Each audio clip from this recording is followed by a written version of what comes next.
दुखों से जो ठोकर खाई न होती, दुखों से जो ठोकर खाई न होती, तुम्हारी प्रभु याद आई न होती, तुम्हारी प्रभु याद आई न होती।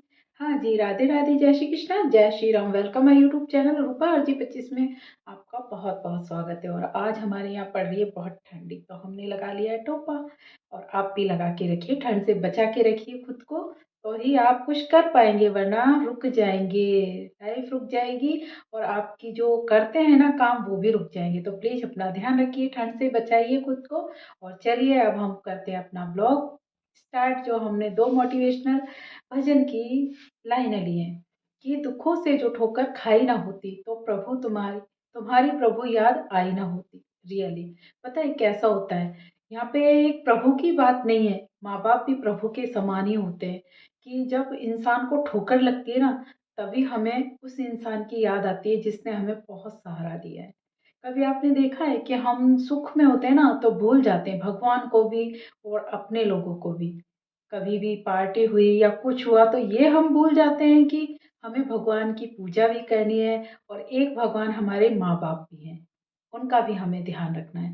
बट जब हमें कोई चोट लगती है, कहीं ठोकर लगती है, या कोई हमें हर्ट करता है, बहुत ज़्यादा टूट जाते हैं, अलोन फील करते हैं, तब हमें किसकी याद आती? ईश्वर की और अपने माँ बाप की। क्यों? आप पहले ही उनका ध्यान रख लेते ना, तो इतनी नौबत ही नहीं आती। क्या करते हैं आजकल के बच्चे कि नई जनरेशन है आने वाली है, वो तो बहुत ही ज़्यादा है, अभी हम जैसे वो भी ठोकर खा ही रहे हैं, कुछ खा चुके हैं और कुछ खा लेंगे। क्या होता है जब माँ बाप कुछ कहते हैं ना, तो बच्चों को क्या लगता है, नहीं माँ बाप तो ऐसे ही हैं, ये समझते तो है नहीं, ये तो पुराने ख्यालातों के हैं लोग, तो इन्हें तो कुछ समझ है नहीं, बच्चों की क्या इच्छा रहती है, क्या मर्जी होती है, कहाँ वो जाना चाहते हैं। ठीक है, ये भी आपका सही है कि भाई माँ बाप इतना उनके ज़माने में था वही समझते हैं, बट आपके ज़माने में कुछ बहुत ज़्यादा नया है। बट ये मत बोलिए कि उन्होंने आपसे ज़्यादा दुनिया देखी है, उन्हें ज़्यादा समझ है आपसे, तो आप उनकी बात सुनिए तो सही, वो क्या कह रहे हैं। बट नहीं सुनते बच्चे। जब जाते हैं बाहर, जाएंगे पढ़ने, जाएंगे पढ़ेंगे कम, मौज मस्ती ज़्यादा करेंगे, और ऐसे बहकावे में आ जाते हैं, कहीं गलत संगत में पड़ जाते हैं। कुछ लोग लव अफेयर में पड़ जाते हैं ऐसे कि वहाँ पर जाके वो अपना कैरियर और अपनी मंजिल को ही भूल जाते हैं, और ये भी भूल जाते हैं कि हमने अपने माँ बाप से क्या प्रॉमिस किया था, हमें अपने माँ बाप के लिए क्या करना है, उनके भी कुछ सपने हैं वो हमें पूरे करने हैं। ये सब कुछ वो भूल जाते हैं। और उस वक्त कोई अगर उनसे कुछ कहता भी है ना, तो वो भी उन्हें बुरा लगता है। क्यों? क्योंकि देखिए, जब हमें जो चीज़ अच्छी लग रही है ना, उसके लिए कोई टोकता है ना, तो हमें उसको उस पे भी गुस्सा आता है। और कोई भी कुछ कहे उससे भी हमें ऐसा लगता है कि क्यों बोल रहा है, बुरा लगने लगता है वो। बट हम उस वक्त क्या होता है, हम सोचने समझने की शक्ति में नहीं रहते, हम क्या, एक मोह में बंध जाते हैं। कभी भी देखना, लव अफेयर होगा या फ्रेंड्स होंगे या कुछ होगा, तो उस रिश्ते में लोग बाग क्या लव अफेयर को ज़्यादा अहमियत देते हैं, क्योंकि उस वक्त उनके इर्द गिर्द बस वही घूमता है, वही इंसान उसके दिमाग पे, दिलो दिमाग पे छाया रहता है, उसे कुछ सोचने समझने की शक्ति होती नहीं है।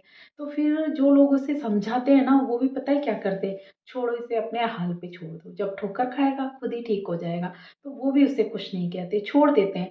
बट जब अच्छा ठीक है, किसी को अच्छा पार्टनर मिल गया तब तो ठीक है, कोई बात नहीं, वहाँ तो फिर माँ बाप भी साथ दे देते हैं। और अगर अच्छा होता तो माँ बाप मना ही क्यों करते? वो नहीं है अच्छा, तभी तो माँ बाप ने आपसे कुछ कहा होगा, बट नहीं मानते। और जब जाते हैं, उन्हें ठोकर लगती है, फंस जाते हैं बुरी तरह, तब जाके वो क्या करते हैं, या तो सुसाइड करने की नौबत आ जाती है, या फिर लौट कर आते हैं अपने माँ बाप के पास या फिर अपने फ्रेंड्स के पास। तो फिर वो उन्हें कोई रास्ता नहीं सूझता। अगर वो पहले ही ये सब कुछ कर लेते तो उन्हें ठोकर नहीं लगती, और वो जब वापस आते ना, तो इतना मतलब टूट के आते हैं कि उनका सोचने समझने की शक्ति तो खत्म होती है, साथ में वो खुद के साथ अपने माँ बाप को भी तोड़ के रख देते हैं, उन्हें इतना हर्ट कर देते हैं। कभी कोई माँ बाप ऐसे होंगे जो अपने बच्चों के दुख को देखकर दुखी ना होंगे, वो माँ बाप बिल्कुल बहुत ज़्यादा दुखी होते हैं। बट वो कर भी क्या सकते हैं, बच्चा समझता नहीं है। जब बच्चे को कहते थे मत करिए ऐसा, तब तो वो मानता नहीं था, और जब अब हो गया ऐसा, तब वो रो रहा है, दुखी हो रहा है और माँ-बाप को याद कर रहा है, तो माँ-बाप कुछ नहीं कर सकते उस वक़्त, बस ये है कि उसको सँभालते हैं कि नहीं ठीक है, सब कुछ ठीक हो जाएगा। पर जो हो गया वो ना तो वक़्त वापस आता है, ना ही वो चीज़ वापस आती है।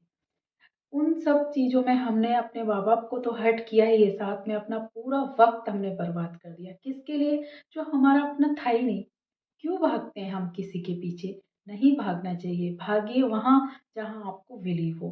बट आजकल ऐसा भी है लोग बाग झूठा बिलीव भी बहुत दिखाते हैं। इतनी मीठी-मीठी बातें कर लेंगे कि नहीं, हम तो आपके ही हैं, हम तुम्हारे लिए मर जाएँगे, ये कर देंगे, वो कर देंगे और बाद में मीठी-मीठी बातें करके फँसा के इतना बुरा मतलब हर्ट करके जाते हैं कि वो इंसान बिल्कुल टूट जाता है। क्योंकि उसके सामने ये नहीं समझ में आता कि अब मैं आगे जाऊँ या पीछे जाऊँ। आगे जाता हूँ तो भी कुआँ है, पीछे जाता हूँ तो खाई है। अगर बार-बार उसी इंसान के पीछे पड़ेंगे तो वो अपना वक़्त बर्बाद करेगा, पीछे जाएँगे तो अपने माँ-बाप को क्या मुँह दिखाएगा? ऐसी स्थिति में कई लोग तो बहुत गलत कदम उठा लेते हैं, बट वो गलत कदम भी नहीं उठाना चाहिए, जाना चाहिए। अपने घर वालों के पास जाइए, भगवान की शरण में जाइए। कभी भी देखना, मेरा खुद का एक्सपीरियंस है, अगर आपको कुछ बहुत ज़्यादा मतलब दुःख हुआ है, टूटा है दिल आपका, हर्ट हुए, तो माँ-बाप से कहिए। माँ-बाप समझते हैं और वहाँ भी नहीं पार पड़ रही है, बहुत ज़्यादा अकेला उनसे भी नहीं कह पा रहे हैं, तो आप मंदिर में जाइए। कहीं और मंदिर में जाने की नहीं कह रही कि आप बाहर मंदिर में जाइए, वहाँ तो आप उनके सामने ज़्यादा कुछ कह भी नहीं सकते, क्योंकि वहाँ पे सब लोग रहते हैं। अपने घर के मंदिर में जाइए, घर में सबके इतना तो होता ही है, चाहे छोटी-सी अलमारी में भगवान हो, बट जाइए वहाँ पे हाथ जोड़ के बस अपने दिल की बात उनसे कहिए। जितना रोना है, रो लीजिए उनके सामने, जी भर के रो लीजिए। मैंने खुद एक्सपीरियंस किया है ये बात का कि एक दिन आप रोओगे, दूसरे दिन भगवान कुछ ना कुछ ऐसा करेंगे कि आपको एक जीने की वजह मिल जाएगी। आपको एक रास्ता मिल जाएगा कि नहीं, आप मुझे इस रास्ते पे आगे बढ़ना है। बहुत रोए हैं, हम भी बहुत रोए हैं जब हमारे एग्ज़ाम्स में नहीं सेलेक्ट हुए थे तो बहुत ज़्यादा हर्ट हुआ था, बहुत टूट गए थे। फिर हमने इधर ये रास्ता चुन लिया। अब ठीक है, आगे नहीं बढ़ पा रहे हैं पर इतना दुःख नहीं होता। ये हमने बिज़ी कर लिया तो इतनी टेंशन भी नहीं होती। आप भी ऐसा कोई रास्ता चुन सकते हैं क्योंकि देखिए, एक रास्ता बंद होने से कोई रास्ते सारे बंद नहीं हो जाते। एक बंद होता है ना, इधर-उधर जाइए, कहीं न कहीं आपको कोई न कोई गली ज़रूर मिल जाएगी। तो कोशिश करिए और एक बात ध्यान रखिए कि हम जो खुशी के पल होते हैं ना, उनमें अपने घर वालों को, भगवान को भूल जाते हैं। वो हम गलती कर जाते हैं, वो नहीं हमें करना चाहिए। कुछ भी करिए आप, ठीक है अपने मन की करते हैं, बट एक बार अपने घर वालों की ज़रूर सुनिए। क्योंकि अगर उनकी बात सुन लेते थे आप टाइम पे तो शायद आप ठोकर ना खाते। इतनी परेशान नहीं होते और घर वालों को भी हर्ट नहीं करते। इसलिए कभी भी कोई भी काम करें ना, खुशी में ज़रूर, तभी तो कहते हैं ना जब भी कोई शुभ काम करते हैं हम घर वालों का आशीर्वाद लेते हैं, भगवान का आशीर्वाद लेते हैं तो वो शुभ होता है। और जो बच्चे ना तो घर वालों का आशीर्वाद लेते हैं, ना किसी भगवान के मंदिर में जाते हैं, तो भाग के जो शादी करते हैं उनके साथ बहुत बुरा होता है। कहनों को ये होता है कि हमने लव मैरिज कर ली, भाग के शादी कर ली, बट वो थोड़े दिन ही खुश रहते हैं, बाद में उनका भी बहुत बुरा अंत होता है। या तो वो बिछड़ ही जाते हैं या एक उनमें से बिछड़ जाता है, केस हो जाता है तो, या फिर उन लोगों की ज़िंदगी बद से बदतर हो जाती है क्योंकि घर वाले तो छूट ही गए, वो तो उनको मिलने से रहे, बाद में एक-एक पाई को वो मोहताज हो जाते हैं, मुँह छुपाते डोलते हैं सबसे और उनकी दुनिया बहुत खराब, मतलब ये सोच लो उनकी दुनिया ही लुट जाती है। जहाँ घर वाले छूटे तो कौन-सी दुनिया? घर वालों के बिना कोई दुनिया नहीं है, घर वाले हैं तो पूरी दुनिया हमारी है। वही हमसे छुट रहे हैं तो फिर काहे की दुनिया। तो मेरे कहने का मतलब ये है कि हम जो दुःख में तो है ना हमेशा माँ-बाप की, सॉरी, दुःख में तो है ना माँ-बाप को और उनको याद कर लेते हैं भगवान को, और जब हमारे पास बहुत खुशियाँ होती हैं ना, तब हम सब कुछ भूल जाते हैं, वो हमें नहीं करना है। वो है ना एक दोहा, दुःख में सुमिरन सब करे, सुख में करे ना कोई। जो दुःख में सुमिरन करे तो दुःख काहे का होए। ये सही कहा है, क्योंकि सब लोग क्या होता है जब दुखी होते हैं तब मंदिर भागते हैं, माँ-बाप के पास आते हैं। सुखी में सब भूल ही जाते हैं कौन क्या है, किसी से बात नहीं करते। तो ऐसा नहीं करना है, हमें अपनी लाइफ को बैलेंस करके रखना है और वो हमारे हाथ में है। तो आई होप आज के लिए जो बोला है आपको कैसा लगा मेरा ब्लॉग, मोटिवेशनल सा ही है। मैं थोड़े खुद के एक्सपीरियंस थोड़ा इधर-उधर देख के, इतना मुझे भी समझ नहीं है, बट कोशिश करती हूँ कि कुछ ऐसा बोलूँ जो आपको अच्छा भी लगे और आपको कुछ सीखने को भी मिले। तो बताइएगा कैसा लगा मेरा व्लॉग। अच्छा लगा है तो प्लीज़ कमेंट्स करिए, सपोर्ट करिए, बहुत ज़रूरत है उसकी। आप सपोर्ट करेंगे तभी मैं बहुत कुछ और आगे कर पाऊँगी, वरना बहुत टूट जाते हैं लोग। तो तब तक के लिए ध्यान रखिए अपना। राधे राधे, जय श्री कृष्णा, जय Shri Ram. Take care, bye bye.